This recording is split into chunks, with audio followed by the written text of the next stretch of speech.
বন্ধুরা, আমার চ্যানেলে তোমাদের সকলকে স্বাগত। আজ আমরা ক্লাস 4 এর রায়ার্ড মার্টিন প্রশ্নবিচিত্র থেকে পরিবেশের প্রথম পর্যায়ক্রমিক মূল্যায়নের তৃতীয় স্কুল সলভ করব। প্রথম প্রশ্ন, জড় পদার্থ হলো কাগজ। লবণ আইন ভঙ্গ করেছিলেন মহাত্মা গান্ধী। শিশুর দাঁত গজানো শুরু হয় 6 মাস থেকে। জলদাপাড়া জঙ্গলের মধ্যে দিয়ে বয়ে গেছে তোরসা নদী। হাওড়া কলকাতার মধ্যে সংযোগ রক্ষাকারী সেতু হলো রবীন্দ্র সেতু বা হাওড়া সেতু।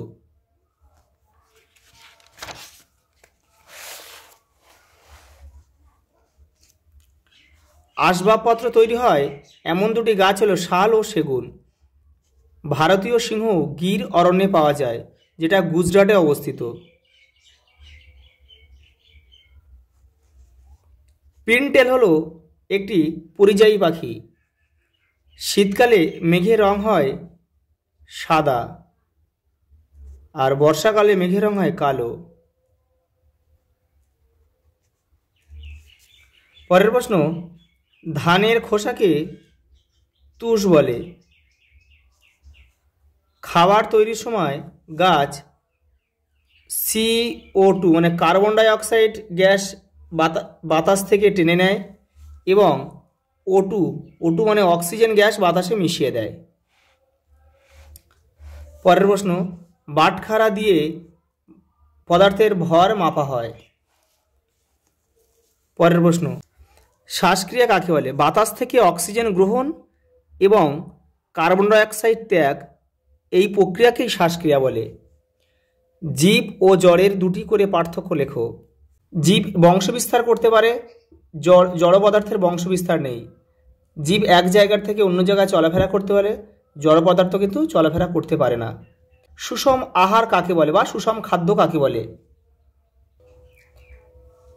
যেসব খাদ্যে মানবদেহের প্রয়োজনীয় সব খাদ্য উপাদান থাকে তাকে সুষম খাদ্য বলে, যেমন ডিম, দুধ।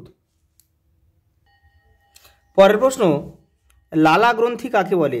লালা উৎপাদনকারী গ্রন্থিকে লালা গ্রন্থি বলে। লালা গ্রন্থির কাজ কি? তোমাদের টেক্সটের 32 নম্বর পেজে উত্তরটা রয়েছে। এই যে দেখে নাও, লালা রসে থাকে হজমের রস। হজম করানো ছাড়াও লালা রস খাবারকে দলা পাকিয়ে দেয়, যাতে খাবার সহজেই গলা দিয়ে নেমে যায়। পরের প্রশ্ন, উভয়চর প্রাণী কাকে বলে? যেসব প্রাণী জলেও থাকে স্থলেও থাকে, অর্থাৎ ডাঙায় থাকে, তাদের উভয়চর প্রাণী বলে, যেমন ব্যাং, সাপ, এরা কিন্তু উভয়চর প্রাণীর উদাহরণ। পরের প্রশ্ন, কোন কোন মাস নিয়ে বসন্ত ঋতু হয়? ফাল্গুন ও চৈত্র। ফাল্গুন ও চৈত্র এই ঋতুতে কি কি উৎসব হয়? দোলযাত্রা, হোলি, বসন্ত পঞ্চমী। শীতকালে ভিজে জামাকাপড় তাড়াতাড়ি শুকায় কেন? কারণ এই সময় বাতাসে জলীয় বাষ্পর পরিমাণ অনেক কম থাকে। মুগা রেশম মথ কোথায় পাওয়া যায়? আসাম রাজ্যে, ভারতের আসাম রাজ্যে এটি পাওয়া যায়। পরের প্রশ্ন, শ্বাসনালীর শেষে থলির মতো অংশটিকে বলা হয় পাকস্থলী। ভুল, সেটা হবে ফুসফুস। হিমালয়ে বামন তিতির হলো একটি বিলুপ্ত প্রাণী, এটা ঠিক। বালিমাটি চাষের জন্য উপকারী, এটাও ঠিক। কেঁচো হলো মেরুদণ্ডী প্রাণী, এটা ভুল। পরের প্রশ্ন, পদার্থ কাকে বলে? তোমাদের টেক্সটের 18 নম্বর পেজে উত্তরটা রয়েছে। এই যে, বস্তু যা দিয়ে তৈরি তাকে আমরা পদার্থ বলি।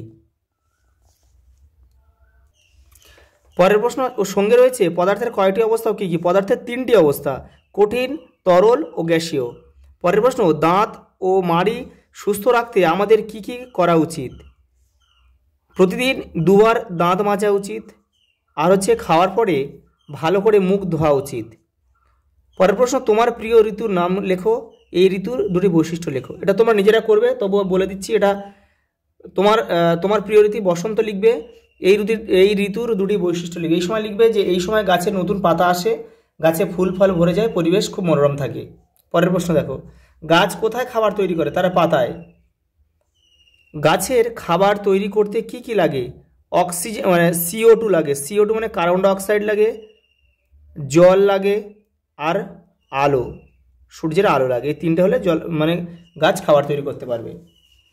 মানবদেহ পরেরটা, মানবদেহ ছবি এঁকে গ্রাসনালী, পাকস্থলী, ক্ষুদ্রান্ত, মলাশয় চিহ্নিত। এটা তোমাদের বই থেকে তোমরা করে নেবে। আজ এই পর্যন্ত, দেখা হচ্ছে পরের ভিডিও।